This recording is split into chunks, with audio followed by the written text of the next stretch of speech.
소설 걸리버 여행기에 보면은 소인국에서 자기들끼리 싸움이 붙어서 수만 명이 죽게 되는 장면이 나타납니다.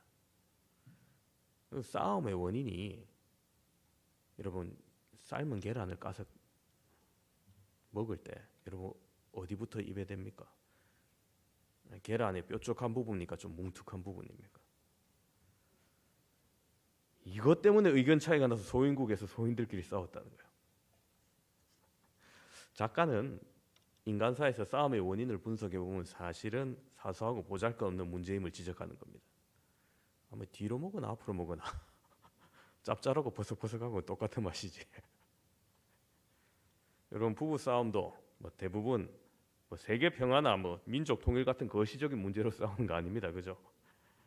자존심의 싸움에 불과한 경우가 많이 있습니다. 이솝우화를 보면 어느 날 저마다 수려한 미모를 자랑하는 그리스 신들이 한 자리에 모여서 자기 짝을 찾는 제비를 뽑던데 이 모임에서 악한 한 쌍의 부부가 탄생합니다. 다름 아닌 교만의 여신과 싸움의 신의 결합입니다. 싸움의 신이 교만의 여신을 맞이하면서 나는 당신을 사랑하니까 어디든지 어떤 곳이든지 당신을 따라가겠소 이렇게 말합니다. 그 후에 교만의 여신이 가는 곳마다 싸움이 일어난 거예요. 여러분 이 이야기에서 보듯이 교만은 언제나 싸움을 부추기는 겁니다. 오늘 높은 지위에 있으면서 교만하지 아니했던 한 사람을 만나게 됩니다. 바로 스바 여왕입니다. 스바 여왕이 오늘 솔로몬을 방문한 내용의 말씀입니다. 스바는 위치가요, 아라비아 반도 남서쪽에 지금 예멘에 해당하는 아프리카 지역입니다. 여러분 솔로몬이 활발한 무역을 펼침으로 이스라엘에 막대한 부를 가져다 줍니다. 당시 해상 무역이 발달한 솔로몬 제국의 부강함과 솔로몬의 탁월한 지혜와 명성이 먼 이방 나라까지 미치게 합니다. 사실 이런 경제적인 부가 솔로몬 왕국의 정점은 아니에요. 솔로몬이 다스리던 때 이스라엘의 최선정기라고 하는 것은 진정한 왕이신 하나님이 성전에 임재하셨고 또 하나님의 나라의 대리 통치자로서 솔로몬이 하나님께 받은 지혜를 의지하여 나라를 다스렸고 또 그 지혜는 행정체제, 경제, 무역, 건축 등 다방면에서 이 지혜가 발휘되어서 하나님 나라 이스라엘도 견고하게 했기 때문에 이전에 없던 평화가 이스라엘에 찾아온 겁니다. 이러한 소문이 스바 여왕의 귀에 들어갔고 스바 여왕은 이스라엘로 솔로몬을 만나러 온 겁니다. 스바 여왕이 솔로몬을 방문한 동기 중에 물론 솔로몬 왕국과 더불어 정치적, 경제적 친선을 도모하려는 의도가 있었습니다. 그러나 무엇보다도 가장 큰 동기는 이 소문으로 만들었던 솔로몬의 지혜를 직접 확인하고 싶었습니다. 궁금증이 있는 여인이죠. 그래서 그러한 열망에 사로잡혔다는 사실입니다. 당시 스바 여왕 역시 열국 중에서 뛰어난 지혜로 이름나 있던 솔로몬에 대한 호기심이 발동했을 거예요. 솔로몬을 직접 대면한 결과 스바 여왕이 솔로몬의 황홀할 정도의 부와 단복할 정도의 지혜를 인정할 수밖에 없었다는 사실은 이스라엘로서는 굉장히 신나는 이야기임은 틀림없습니다. 그 먼 길을 와서 솔로몬의 지혜를 배운 스바 여왕의 오늘 그 마음과 신앙을 통해서 함께 은혜 받는 시간 되시기를 축원합니다. 첫 번째, 스바 여왕처럼 우리가 배울 수 있는 겸손이 있어야 됩니다. 오늘 본문 4절에서 6절 이렇게 말합니다. 스바 여왕이 솔로몬의 모든 지혜와 그 건축한 왕궁과 그의 상의 식물과 그의 신하들의 좌석과 그의 시종들이 시립한 것과 그들의 관복과 술관원들과 여호와의 성전에 올라가는 층계를 보고 크게 감동되어 왕께 말하되 내가 내 나라에서 당신의 행위와 당신의 지혜에 대하여 들은 소문이 사실이로다. 감추인 모든 수수께끼를 잘 푸는 솔로몬의 이 막힘없는 지혜가 스바 여왕을 놀라게 합니다. 궁전과 음식물들과 신하들의 자석과 신하들의 지위와 임무에 따른 도열, 술관원들과 왕궁에서 성전에 올라가는 매우 예술적으로 꾸며진 층계를 다 보고 놀란 겁니다. 크게 감동되었다 이렇게 표현해줘. 스바 여왕이 이처럼 감탄하고 놀란 이유는 단순히 건물의 웅장함이나 규모의 거대함 이런 외형적인 면에만 있었던 것이 아니라 솔로몬의 지혜로운 통치로 말미암은 이 왕국의 체계적인 조직과 질서, 그 정연함, 이 내부적인 면이 더욱더 잘 작용했던 거예요. 야, 어떻게 이렇게 지혜롭게 잘 했냐는 거죠. 뭐 층계를 보고 감동해 뭐 이래 생각할 수 있습니까? 여러분, 어떤 목사님에게 한 여인이 찾아와서 안타까운 상담을 해요. 목사님, 저는 예수님을 좀 화끈하게 믿고 싶어요. 근데 좀 뜨겁게 믿고 충만하게 가운데 살고 싶은데 이게 잘 안 된다는 거예요. 그렇죠. 사람이 마음먹은 대로 잘 안 되죠. 그래서 이 여인은 마음 나름대로 노력합니다. 부흥회도 참석해 봤고요. 목사님 인도하시는 부흥회도 여러 번 따라가면서 은혜 받으려고 했는데 애썼는데 은혜가 오지 않습니다. 이렇게 열심히 신앙생활해도 은혜가 없는데 어떻게 하면 좋을까요? 야, 이 참 심각한 신앙 상담입니다. 그죠? 근데 그때 목사님께서 이렇게 물어보니까 뭐라고 기도하십니까? 그러니까 기도 제목 많지 하고 뭐 이것도 기도하고 저것도 기도하고 뭐 세계 선교를 위해서 기도도 하고 뭐. 그러니까 그러지 말고 늘 기도하는 거 하나님이 늘 다 들으셨을 거니까 미루어 놓고 지금부터 딱 한 가지 기도 제목만 가지고 기도해 봐라는 거예요. 뭔데요? 하니까 하나님 아버지 나 자신을 알게 해주세요. 자신을 똑바로 알게 해주세요.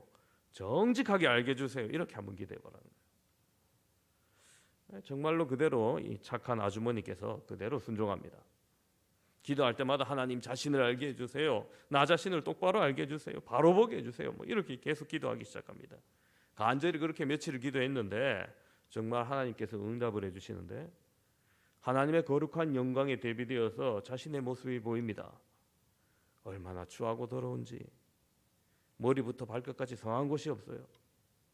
시기와 질투와 명예심과 탐욕과 게다가 거짓과 더럽고 추해서 자기 자신을 고개 들 수가 없는 겁니다. 그러고 나니 남편 볼 면목도 없고 부끄럽습니다. 아이들 보기도 참 창피합니다. 이렇게 추해지니까 다시 목사님을 찾아와서 목사님 이제 창피해서 살 수가 없네요. 어떻게 하면 좋겠습니까? 목사님이 또 대답합니다. 그럼 이제 다음 기도를 하세요. 십자가의 은혜를 알게 해주세요. 십자가를 생각하세요. 자, 그래서 간절하게 기도합니다.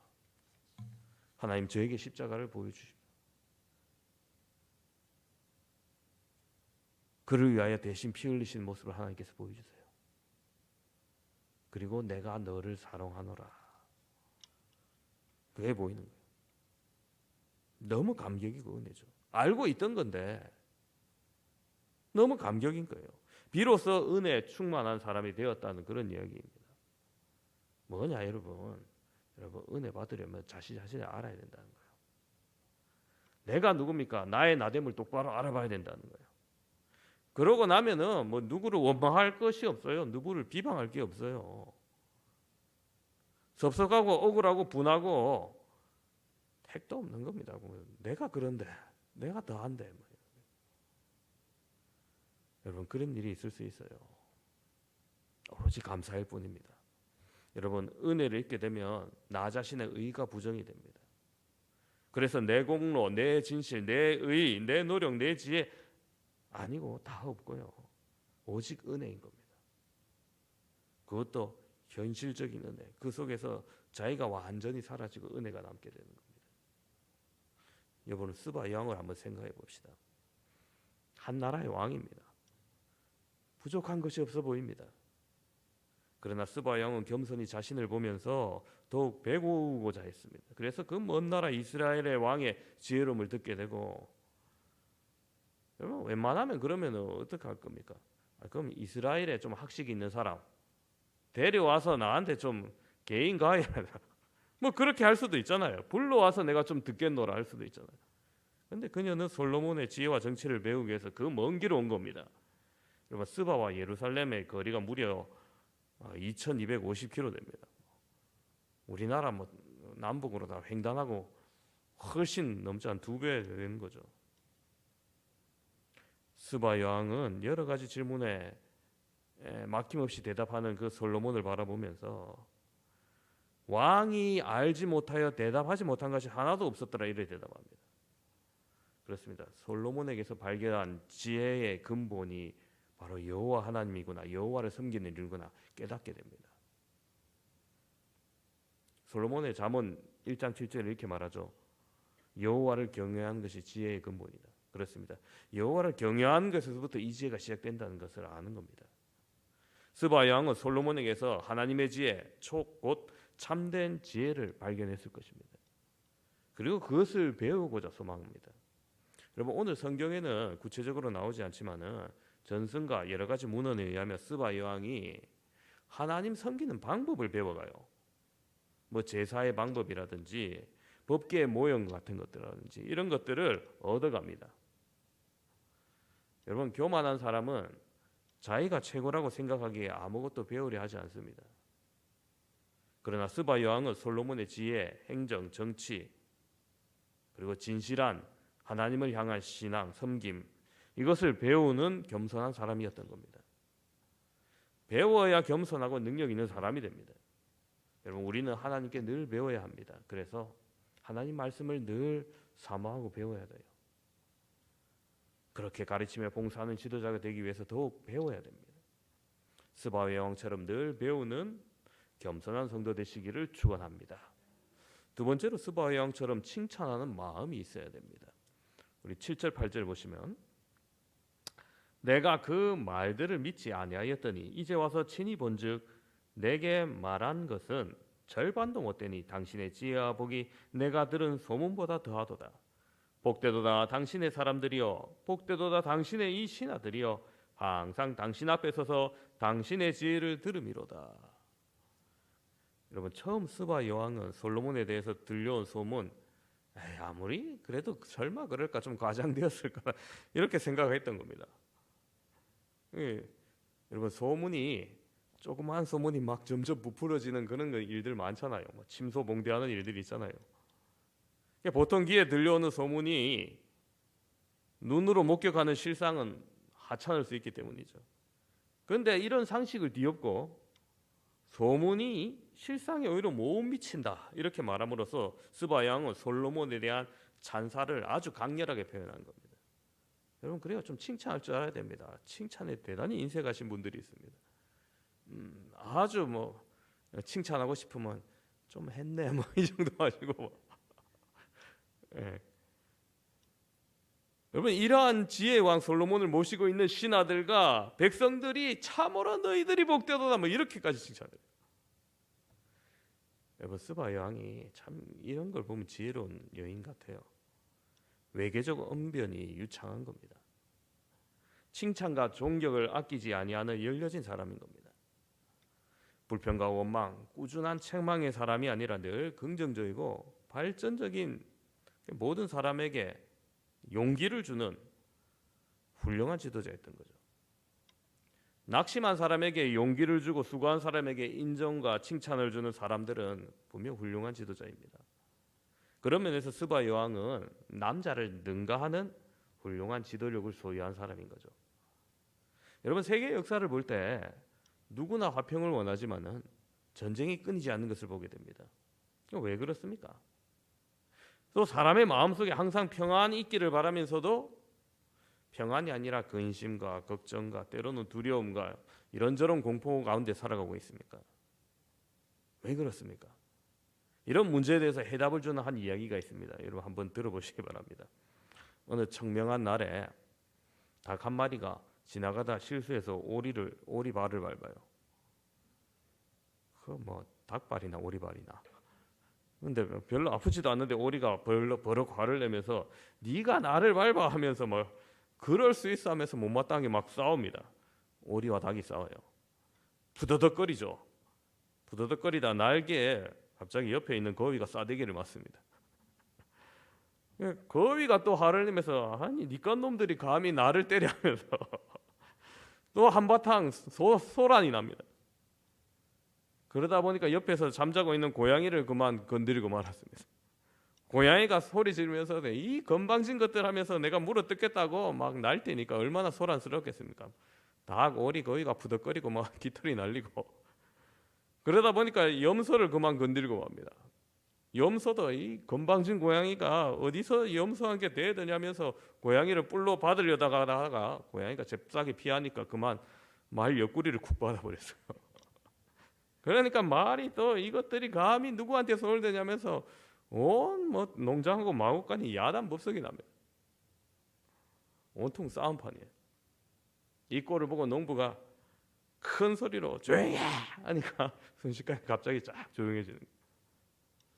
여러분, 마구간 농장이 아수라대장이 된 이유가 뭡니까? 결국 동물들의 자존심 문제입니다. 세계 많은 전쟁들이 있죠.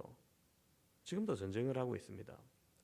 표면적인 문제에 여러 전쟁에서 경제적인 이유가 많아 보입니다만은 그것만이 아니에요. 사실 전쟁의 문제는 심리적인 문제가 꽤 많이 들어 있습니다. 기분의 문제인 거죠. 자존심 문제인 거죠. 여러분, 싸우는 사람을 하나같이 보시면은 기분 때문에 싸우는 경우가 많아요. 자존심 때문에 목숨을 겁니다. 내가 이대로 참을 수 없다면서 그거죠. 욕심과 미움과 자존심 그리고 교만, 복수하려는 마음, 이게 무서운 겁니다. 여러분, 우리가 사는 세상 가운데 상처받은 사람들이 너무너무 많습니다. 상처 없는 사람이 없을 거예요. 누구에게나 인정과 격려와 칭찬이 필요합니다. 책망과 야단만 가지고 물론 그것도 때로는 필요하겠지만 그거 가지고는 해결이 안 돼요. 더 깊은 상처와 좌절만 남게 되는 거죠. 이제 자녀, 부모, 가족, 성도, 이웃을 우리가 칭찬할 수 있기를 바랍니다. 마음껏 격려합시다.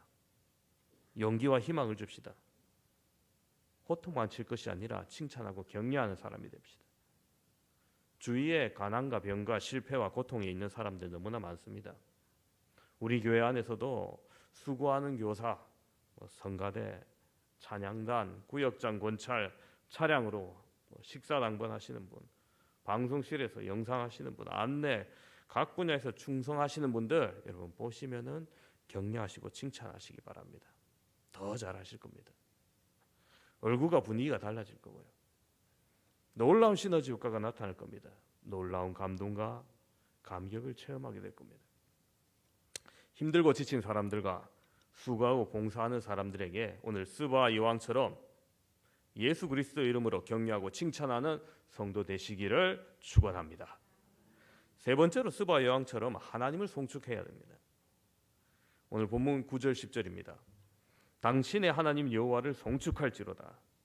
여호와께서 당신을 기뻐하사 이스라엘 왕위에 올리셨고 여호와께서 영원히 이스라엘을 사랑하심으로 당신을 세워 왕으로 삼아 정의와 공의를 행하게 하셨도다 하고 이에 그가 금 120달란트와 심히 많은 향품과 보석을 왕에게 드렸으니 스바 여왕이 솔로몬 왕에게 드린 것처럼 많은 향품이 다시 오지 아니하였더라.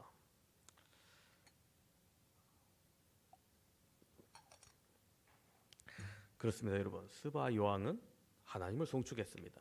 금과 향품과 보석을 솔로몬에게 드렸습니다. 물질과 함께 드리며 하나님을 찬양했던 겁니다. 여러분, 찬양하며 봉헌하는 신앙, 성숙한 신앙입니다. 하나님께 구하며 달라고 하는 신앙도 아름답습니다마는 그러나 신앙이 더욱더 성숙하면 하나님께 기쁘게 드리기 위해서 우리 자신과 우리의 귀중한 것을 하나님께 드립니다. 내 기쁨을 위한 것이 아니라 하나님을 기쁘게 해드리기 위해서 옥합을 깨뜨리는 거예요. 그렇게 향기를 드리는 겁니다. 우리의 모든 것과 전생애를 바쳐서라도 여러분 하나님을 조금이라도 기쁘시게 하는 순간이 있었다면 여러분 그보다 값진 시간이 어디 있을까요? 하나님을 아프게 하고 슬프게 하는 사람이 아닌 하나님을 송축하는 성도가 되시길 바랍니다. 우리 모두 언젠가 하나님의 기쁨과 자랑이 되어야 됩니다. 우리도 때로는 마음이 몹시 상하고 슬플 때가 있습니다. 그러나 이것이 우리의 인생을 살아가는 데 있어서 성공의 기초가 될 수 있는 것입니다. 아랍 속담에 이런 말이 있어요. 항상 햇빛만 나면 사막이 된다. 그렇죠. 매우 의미 있는 속담입니다. 비가 오면 분명히 구질구질합니다. 꿉꿉하고요. 근데 가끔은 비가 와야지 사막이 되지 않습니다. 마찬가지로 여러분, 우리가 이 세상을 살아가는 동안 종종 당하는 슬픔은 어떤 의미에서 그 자체가 축복이 되기도 하는 겁니다. 가슴 아파 오는 것이 하나님을 발견하는 기회가 되기도 합니다. 네빌 탈버트라는 분이 이런 말을 했어요. 당신이 인생의 맨 밑바닥에 내려갔을 바로 그때가 하나님을 만날 수 있는 때다. 말할 수 없는 슬픔 가운데 빠졌을 때 하나님을 만난 사람들, 정말 실패해서 절망 가운데 처했을 때 하나님을 만난 사람들, 아니면은 뭐 정말 죽음의 몽텅에서 죽기 살기 그 왕래를 하는 심각한 병 중에 하나님을 만난 사람들, 여러분 얼마나 많습니까? 마틴 루터도 그의 친구가 갑자기 벼락 맞아 죽는 것을 보고 충격을 받아서 수도원에 들어간 거예요. 성 프란시스 같은 사람도 심한 병 중에서 하나님을 만나는 축복을 받았던 거죠. 만일 여러분 고통 없이 성공했다면은, 고통이 아예 없는 게 아니고 여러분 앞 사람이 고통받았기 때문에 여러분이 성공한 거예요. 그러나 여러분이 성공 못하고 고통만 받았다면은 여러분 다음 사람이 성공하는 겁니다. 내 자녀가 성공하는 거예요. 우리는 고통 자체를 복이라고 할 수는 없겠죠. 그러나 고통할 때 가슴 아파 오는 것, 그것은 확실히 축복이 됩니다. 여러분 실패해도 괜찮아요. 하나님 함께 계시지 않습니까? 병들어도 괜찮습니다. 하나님께서 돌보시지 않습니까? 괴로워도 괜찮습니까? 하나님 붙들고 계시지 않습니까? 죽어도 괜찮습니다. 하나님께서 영생 복락을 허락하지 않습니까? 그런데 왜 꼭 성공하려고만 합니까? 건강하려고만 합니까?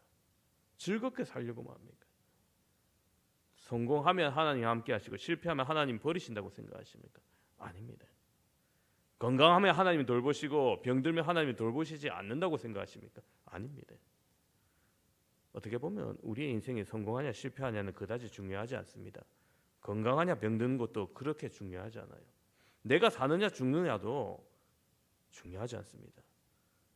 성공하든지 실패하든지 건강하든지 병들든지 괴롭든지 즐겁든지 살든지 죽든지 하나님이 언제나 우리와 함께 하시고 늘 돌보시고 붙들어 주시며 가장 좋은 길로 이끌어 주신다는 그 사실을 우리가 굳게 믿으며 나아갈 때 하나님 바라시는 대로 살아가기를 더욱더 힘쓰는 것, 이것이 가장 중요한 겁니다. 이제 우리 모두 하나님을 향한 초점을 맞추며 사시길 바랍니다. 언제 어디서나 어떤 상황 속에서나 하나님을 송축하고 하나님께 찬양 드립시다. 스바와 왕처럼 하나님을 송축하며 가장 귀한 것을 드리는 영적 승리자 다 되시기를 주님의 이름으로 축원합니다. 오늘 말씀을 정리합니다. 함께 예배드리는 사랑하는 성도 여러분, 새봄이 다가왔습니다. 새봄도 오고 오늘 공휴일이고 해서 많은 분들이 이제 놀러 갔는데 뭐 좋습니다. 그러나 여러분, 우리의 신앙이 건강하고 성장하기를 소망해야 됩니다.